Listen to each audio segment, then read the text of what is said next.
আসসালামু আলাইকুম রহমতুল্লাহ। Again BDR বিদ্রোহ বা বিডিআর হত্যাকাণ্ড যেখানে ছিলাম, যে বিডিআরে ৫৭ জন আর্মি অফিসার হত্যা করার মাধ্যমে হাসিনার যে একচ্ছত্র আর্মির উপর নিয়ন্ত্রণ প্রতিষ্ঠা হয়, সেই হত্যাকাণ্ডে আর্মির যে ব্যর্থতাগুলো ছিল সেগুলো নিয়ে আমি কথা বলতেছিলাম। তো প্রথম পর্বে আমি বলার চেষ্টা করছি যে আর্মির হাই কমান্ডকে কেনা হয়ে গেছিল আগে। এই প্ল্যান সম্পর্কে তাদেরকে আগে বলা হয়ে গেছিল, যারা মূলত প্রত্যেকটা ইউনিটকে কমান্ড করে। তাদের মানে যাদেরকে সেনাপতি আমরা বলতে পারি, মীর জাফরের পর্যায়ে যারা মানে ওই লেভেলে যারা, হাসিনার ক্ষমতায় আসার আগেই তাদেরকে কেনা হয়ে গেছে। মইনও তাদেরকে ওইভাবে লোভ লালসা দেখাইছে। সো দে ওয়ার মানে মানে কনফার্ম তারা দে ওয়াজ সোল্ড, তারা বেচা হয়ে গেছিল। তো তারা মূলত তাদের জুনিয়র অফিসারদেরকে বাইরে আটকায় রাখছে। আর জুনিয়র অফিসাররা যেটা পারছে সেটা হলো ভালো করে ইংরেজি বলতে। আপনি দেখবেন আর্মি অফিসারদের সাক্ষাৎকারে তারা তাদের ভাইদেরকে বাঁচাইতে পারে নাই, কিন্তু তারা কি বলে জানেন? হি ওয়াজ মাই বেস্ট ফ্রেন্ড, যে মারা গেছে, he was the very professional officer, এরকম কথা বলে। এই আমি যা দেখলাম বাংলাদেশের সামরিক বাহিনীর উচ্চপদস্থ যারা, ওই যে সোহাগ ছেলেটা মারা গেল যে মিডফোর্ডে, সেখানে আনসারের মানে যে বড় অফিসার, সে এসে মুখস্থ ইংরেজি বলতেছে। মানে ইংরেজি বইলা আমরা অ্যাকচুয়ালি নিজেদের অপরাধগুলো ঢাকার চেষ্টা করি। তো আমার এইখানে যেটা বিশ্লেষণ সেটা হইল, আমি তো ওই এলাকাটা চিনি, আমি আগের ভিডিওতে বলছি, ওইটা আমার খুব কাছের, আমার ওইখানে শৈশবটা কাটছে, ওইখানে আমি মাদ্রাসায় পড়ছি, ওইখানকার বাজার ঘাট সব কিছু আমার চেনা। তো যেটা বলছিলাম যে আর্মি তার ভাইদেরকে যে বাঁচাইতে পারে নাই, এই জায়গাটাতে আর্মির হাইকমান্ড যেহেতু সোল্ড হয়ে গেছিল, আর জুনিয়র অফিসার যারা তারা তাদের ভাইকে বাঁচানোর চেয়ে তাদের কাছে গুরুত্বপূর্ণ ছিল সিনিয়রদের অর্ডার মানা, যেটা আর্মির আইনে নিষেধ আছে। যে আর্মির আইনে বলা হয়েছে, তুমি যদি কোনো দেখো, যে কোনো সামরিক আইনে এটা বলা আছে, তুমি আপনারা চাইলে গুগল করে নিতে পারেন, তুমি যদি দেখো যে তোমার কোনো মানুষকে মেরে ফেলা হইতেছে, সেখানে তোমার হাই কমান্ডের অর্ডারের তোমার দরকার নাই, তুমি অপারেশন করতে পারো। এবং আমরা যেটা সমস্ত সংবাদ মাধ্যম বর্তমান যে রিপোর্টে আসছে, 11:30টার আগে, মানে 10:30টার আগে কাউকেই হত্যা করা হয় নাই। সো আধা ঘন্টার মধ্যে সবাই চলে আসছিল। হত্যা শুরু হয় মূলত আর্মি আসার পরেই। অর্থাৎ আমার কাছে যেটা মনে হয়, প্ল্যানে এরকম ছিল যে যদি আর্মিরা আসার পরে তারা যদি ভিতরে না ঢুকে, তাহলে কিলিং শুরু হবে না, মানে এটাই বোঝা যায় এখন। সো তারা যখন দেখছে যে আর্মি আসছে ঠিকই, কিন্তু বিকৃত অফিসারদের আদেশে তারা ভিতরে ঢুকতেছে না, তার মানে কিলার যারা ইন্ডিয়া থেকে আসছিল তাদের কাছে মেসেজ গেছে এটা যে you you can start killing. তো সেইটা হইছে।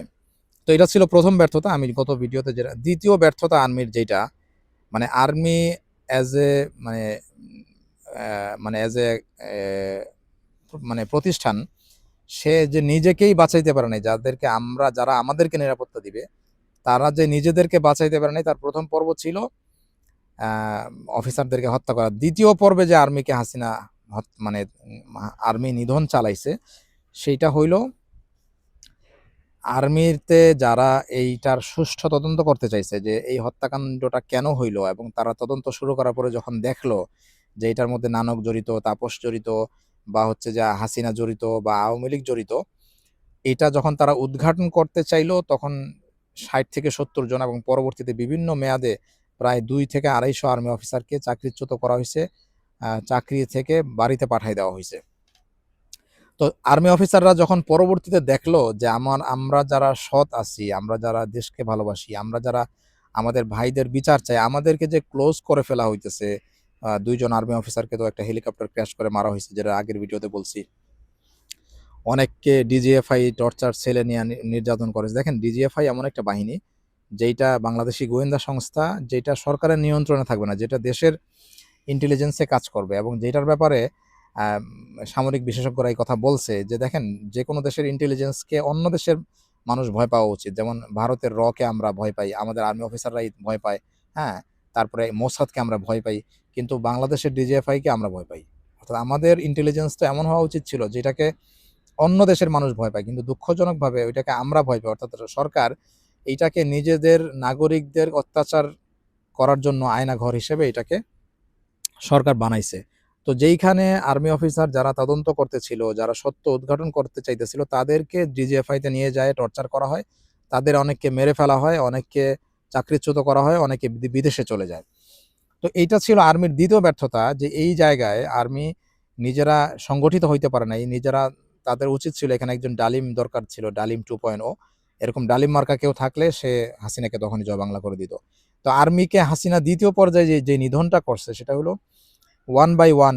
হাসিনার যে একটা সাক্ষাৎকার ছিল, হাসিনা যখন আর্মিদেরকে সাথে সাক্ষাৎ করতে গেছিল, আর্মি অফিসারদের হত্যাকাণ্ডের জবাব যখন তারা চাইতেছিল, সেই সাক্ষাৎকারে ইয়াং অফিসাররা তাদের শার্ট খুলে মানে রাগে শার্ট নাচাইতেছিল, হাসিনাকে বিভিন্ন ধমকাধমকি তারা করতেছিল। তো তখন হাসিনা এদেরকে নোট করে রাখছে এবং এটার গুরু ছিল তারেক কর্নেল, মানে জেনারেল তারেক সিদ্দিকী, যে হাসিনার হইল যে মানে বইনের দেবর, ঠিক আছে। এ এই হত্যাকাণ্ডের মাস্টার মাইন্ডের একজন, যে হাসিনার মানে নিরাপত্তা মানে অফিসার ছিল ব্যক্তিগত। তো সে হচ্ছে যে নোট করে রাখে এবং ডিজিএফআইরা নোট করে রাখে কে কোন কোন অফিসার এই হাসিনার সাথে খারাপ আচরণ করলো। পরবর্তীতে এদেরকে ধরে ধরে নিধন করা হয়েছে, এদের ক্যারিয়ার শেষ করে দেওয়া হয়েছে, হ্যাঁ, এদের মানে এদের পরিবার ক্ষতিগ্রস্ত হয়েছে। তো এইটা ছিল আর্মির দ্বিতীয় ব্যর্থতা। আর আর্মির তৃতীয় ব্যর্থতা ছিল, আমি দেখি আমার মোবাইল চার্জ আছে কিনা, সরি, চার্জ না থাকলে আসলে, না চার্জ নাই, সরি, যে দ্বিতীয় ব্যর্থতা ছিল এইটা। তো তৃতীয় ব্যর্থতাটা আমি পরের পর্বে বলবো ইনশাআল্লাহ। তো এইটাই আসলে আর্মির যে ব্যর্থতাগুলো ছিল, এইগুলো আর্মি এখন বুঝতেছে। তো এই আর্মির রিফর্ম করা খুব জরুরি ছিল। আর্মিতে যে করাপ্টেড অফিসাররা আছে, সরকারের প্রথম কাজ ছিল আর্মির সংস্কার করা, কিন্তু সরকার সেটা করে নাই। সরকার কি করছে সেটা নিয়ে পরে কথা বলবো। তো আজকে এই পর্যন্তই। আর্মির এই ব্যর্থতাগুলো মানতে হবে এবং এগুলোর জন্য অনুতপ্ত হইতে হবে এবং এগুলো পরবর্তী আর্মিরা যেন সতর্ক থাকে এই বিষয়গুলো মানে অ্যানালাইসিস করতে হবে আসলে। এগুলো ছেড়ে দিলে পরে আমরা ক্ষতিগ্রস্ত হব। আল্লাহ হাফেজ।